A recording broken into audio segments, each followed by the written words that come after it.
ನಮಸ್ಕಾರ ವೀಕ್ಷಕರೇ, ಭಾರತ್ ಟಿವಿಗೆ ಸ್ವಾಗತ ಸುಸ್ವಾಗತ.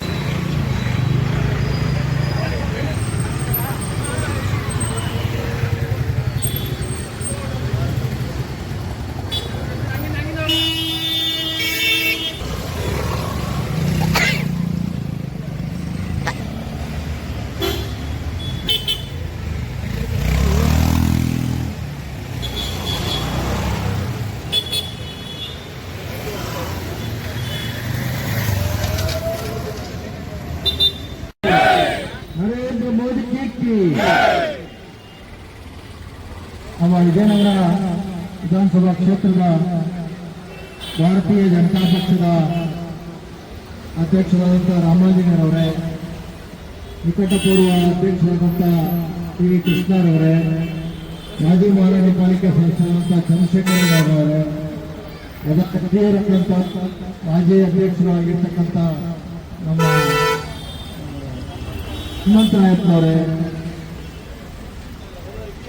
ವಿಜಯ ಕೃಷ್ಣರವರೇ, ನಮ್ಮ ಆನಂದರವರೇ, ಎಲ್ಲ ಮೋರ್ಚಾದ ಅಧ್ಯಕ್ಷಗಳೇ, ಎಲ್ಲ ಪದಾಧಿಕಾರಿಗಳೇ, ಮಹಿಳಾ ಮೋರ್ಚಾ ಅಧ್ಯಕ್ಷರಾದಂಥ ಪುತ್ಲಿಬಾಯಿರವರೇ, ಓಬಿಸಿ ಮೋರ್ಚಾ ಅಧ್ಯಕ್ಷರಾದಂಥ ಸಿದ್ದರಾಜರವರೇ, ಯುವ ಮೋರ್ಚಾ ಅಧ್ಯಕ್ಷರಾದಂಥ ರಘುಮೋಹನ್ ರಾಜ್ ಅವರೇ, ನಮ್ಮ ಇದೀಗ ತಾನೇ ಪ್ರಧಾನ ಕಾರ್ಯದರ್ಶಿಗಳಾದಂಥ ಶ್ರೀನಿವಾಸ ಬಂದಿದ್ದಾರೆ, ಅವರು ಸಹ ನಾವೆಲ್ಲ ಇವತ್ತು ವಿಜಯದ ಹಾದಿಯಲ್ಲಿ ಅಂತಿಮ ಘಟ್ಟವನ್ನು ಇತಿಹಾಸದಲ್ಲಿ ಇಂದು ಕಂಡು ಅಭೂತಪೂರ್ವವಾದಂಥ ಗೆಲುವು ನಾವು ಸಾಧಿಸ್ತೀವಿ. ನಾವೆಲ್ಲ ಇಡೀ ದೇಶದ ಚಿತ್ತ ಬಿಹಾರದತ್ತ ಏನಾಗುತ್ತೋ ಅದನ್ನೆಲ್ಲ ನಮ್ಮ ರಾಜ್ಯದ ಮುಖ್ಯಮಂತ್ರಿಗಳು, ಉಪಮುಖ್ಯಮಂತ್ರಿಗಳು, ಈ ದೇಶದ ಬೇರೆ ಬೇರೆ ರಾಜಕೀಯ ಮುತ್ಸದ್ದಿಗಳು ಹೇಳ್ತಿದ್ರು. ಎಲ್ಲ ಸರ್ವೆಗಳು ಸಹ ಸುಳ್ಳು, ಯಾವ ಸಮೀಕ್ಷೆಗಳು ನಿಜ ಆಗಲ್ಲ, ಅಲ್ಲಿ ಗೆಲುವೇ ಬೇರೆ ರೀತಿ ಆಗುತ್ತೆ ಅಂತ. ಬೇರೆ ರೀತಿ ಆಗುತ್ತೆ ಅಂತ ಅಂದ್ರೆ ಈ ರೀತಿ ಆಗುತ್ತೆ ಅಂತ ಅರ್ಥ. 206 ನಾನು ಈಗ ಕೊನೆ ಬರುವಾಗ 206, ಅವರು 37, 209. ಏನು ಚುನಾವಣೆ ಇದು? ಏನು ತೀರ್ಮಾನ? ಜನ 20 ವರ್ಷ ನಿರಂತರವಾಗಿ ನಿತೀಶ್ ಕುಮಾರ್ಗೆ ಅಧಿಕಾರ ಕೊಟ್ಟು ಒಂದು ಇತಿಹಾಸ ಸೃಷ್ಟಿಯಾಗಿದೆ. ದೇಶದಲ್ಲಿ ಹಿಂದೆಂದೂ ಕಂಡು ಕೇಳಿಯದಂತ ಅಭೂತಪೂರ್ವವಾದಂತಹ ಗೆಲುವು ಬಿಹಾರದಲ್ಲಿ ಎನ್ಡಿಎಗಾಗಿದೆ. ಭಾರತೀಯ ಜನತಾ ಪಕ್ಷ ಮತ್ತು ಜೆಡಿಯು ಎನ್ಡಿಎ ಮೈತ್ರಿಕೂಟ ಇವತ್ತು 203ಕ್ಕಿಂತಲೂ ಹೆಚ್ಚು ಸ್ಥಾನಗಳನ್ನು ಗಳಿಸೋದ್ರ ಮೂಲಕ 90% ಮತದಾರರು ಎನ್ಡಿಎಯನ್ನ, ನರೇಂದ್ರ ಮೋದಿ ಅವರನ್ನ, ನಿತೀಶ್ ಕುಮಾರ್ ಅವರನ್ನ ಇವತ್ತು ಬೆಂಬಲಿಸಿದ್ದಾರೆ. ಹಾಗಾಗಿ ಬಿಹಾರ ರಾಜ್ಯದ ಜನತೆಯನ್ನ ನಾವು ಹೃತ್ಪೂರ್ವಕವಾಗಿ ಈ ಸಂದರ್ಭದಲ್ಲಿ ಅಭಿನಂದಿಸ್ತಾ ಇದ್ದೀನಿ. ಇವತ್ತು ಪ್ರಜಾಪ್ರಭುತ್ವದ ಮೌಲ್ಯಗಳು ಬಹಳ ಗಟ್ಟಿಯಾಗಿ ನಿಂತಿದ್ದಾವೆ.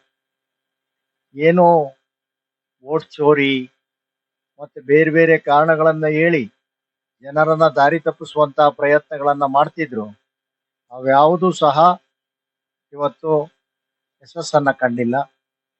ಇವತ್ತು ನರೇಂದ್ರ ಮೋದಿ ಅವರನ್ನ ಬೆಂಬಲಿಸಿ ಇಡೀ ಬಿಹಾರ ರಾಜ್ಯದ ಜನತೆ ನಿತೀಶ್ ಕುಮಾರ್ ಅವರನ್ನ ಬೆಂಬಲಿಸಿ ಇವತ್ತು ಅಭೂತಪೂರ್ವವಾದಂಥ ಗೆಲುವನ್ನು ತಂದುಕೊಟ್ಟಿದ್ದಾರೆ. ಹಾಗಾಗಿ ನಮಗೆಲ್ಲ ಬಹಳ ಖುಷಿಯಾಗಿದೆ. ಮುಂದಿನ ದಿನಗಳಲ್ಲಿ ಕರ್ನಾಟಕದಲ್ಲೂ ಸಹ ಇಂಥದ್ದೇ ಒಂದು ಚುನಾವಣಾ ಫಲಿತಾಂಶವನ್ನ ಜನ ಎದುರು ನೋಡ್ತಾ ಇದ್ದಾರೆ. ಆ ದಿನಗಳು ಸಹ ಬಹಳ ದೂರ ಇಲ್ಲ, ಹತ್ತಿರವಾಗಿ ಇದೆ ಅಂತೇಳಿ ನಾನು ಎಲ್ಲ ಕಾರ್ಯಕರ್ತರಿಗೆ ಮತ್ತು ಬಿಹಾರ ರಾಜ್ಯದ ಎಲ್ಲ ಮತದಾರರಿಗೆ ಅಭಿನಂದನೆ ಬರುತ್ತೆ ಅಂತ 100ಕ್ಕೆ 100 ನಮಗೆ ನಂಬಿಕೆ ಇತ್ತು. ನಮಗೆ ಮೋದಿ ಅವರ ನಾಯಕತ್ವದ ಬಗ್ಗೆ, ನಿತೀಶ್ ಕುಮಾರ್ ಅವರ ಕಾರ್ಯಕ್ಷಮತೆಯ ಬಗ್ಗೆ ಬಹಳ ವಿಶ್ವಾಸ ಇತ್ತು.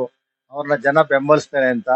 ಯಾವುದೇ ರಾಜ್ಯದಲ್ಲಿ 20 ವರ್ಷಗಳ ಕಾಲ ನಿರಂತರವಾಗಿ ಮುಖ್ಯಮಂತ್ರಿಯಾಗಿ ಮತ್ತೊಮ್ಮೆ 25ನೇ ವರ್ಷಕ್ಕೂ ಆಯ್ಕೆ ಆಗ್ತಾರೆ ಅಂತ ಅಂದ್ರೆ ಅದು ನಿತೀಶ್ ಕುಮಾರ್ ಅವರ ಕಾರ್ಯವೈಖರಿ, ಬಡವರ ಬಗ್ಗೆ ಅವ್ರಿಗಿರ್ತಕ್ಕಂಥ ಕಳಕಳಿ, ಕಾಳಜಿ, ಆ ಒಂದು ಪ್ರಬುದ್ಧತೆ ಇವತ್ತು ಮತದಾರರನ್ನ ನಮ್ಮತ್ತ ಸೆಳೆಯುವಲ್ಲಿ ಒಂದು ಪ್ರಾಮಾಣಿಕವಾದಂತ ಪ್ರಯತ್ನ ನಡೆದಿದೆ. ಯಾವುದು ಸಹ ಹುಸಿ ಸುಳ್ಳುಗಳು ಯಾರು ಈ ದೇಶದಲ್ಲಿ ಜಗತ್ತಿನಲ್ಲಿ ಮಾಟ ಮಾಡಕ್ ಸಾಧ್ಯ ಇಲ್ಲ, ಮೋಡಿ ಮಾಡಕ್ ಸಾಧ್ಯ ಇಲ್ಲ. ಎಲ್ಲವೂ ಸಹ ಒಂದು ಪ್ರಾಮಾಣಿಕತೆ ಇರಬೇಕು. ನಾವು ಮಾತಾಡುವಂತ ಮಾತಿನಲ್ಲಿ ಒಂದು ನಂಬಿಕೆ ಇರಬೇಕು. ಆ ನಂಬಿಕೆಯನ್ನ ಅವರು ಕಳ್ಕೊಂಡಿದ್ದಾರೆ. ಆ ಇಂಡಿ ಒಂದು ಕೂಟ ಏನಿದೆ, ಅವರು ಆ ನಂಬಿಕೆಗಳನ್ನ ಕಳ್ಕೊಂಡಿದ್ರು. ಆ ಕಾರಣಕ್ಕೋಸ್ಕರವಾಗಿ ಜನ ನಂಬಿದ್ದೇ ನಿತೀಶ್ ಕುಮಾರ್ ಅವರನ್ನ, ನರೇಂದ್ರ ಮೋದಿ ಅವರು. ಕರ್ನಾಟಕದಲ್ಲಿ ನಾವು ಬಿಹಾರದಲ್ಲಿ ಇವತ್ತು ಯಾವ ರೀತಿ ಚುನಾವಣೆ ಮಾಡಿದ್ದೀವೋ ಅದೇ ಮಾದರಿಯನ್ನ ಕರ್ನಾಟಕದಲ್ಲೂ ಅನುಸರಿಸಬೇಕು. SIR ಅನ್ನ ಮಾಡಿ ಬಿಹಾರದಲ್ಲಿ ಸುಮಾರು 65 ಲಕ್ಷ ಮತದಾರರು, ನಕಲಿ ಮತದಾರರು ಮತ್ತು ಬಾಂಗ್ಲಾದೇಶದಿಂದ ಮತ್ತು ಬೇರೆ ಬೇರೆ ರಾಜ್ಯಗಳಿಂದ ಬಂದು ನೆಲೆಸಿದ್ದಂತವರು 2 ಕಡೆ 3 ಕಡೆ ಮತದ ಹಕ್ಕುಗಳನ್ನ ಪಡ್ಕೊಂಡಿದ್ರು. ಅವೆಲ್ಲವನ್ನು ಸಹ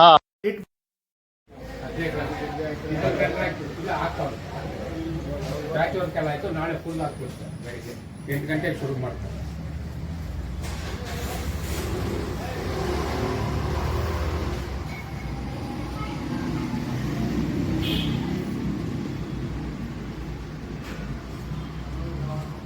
ಬರೋಣ.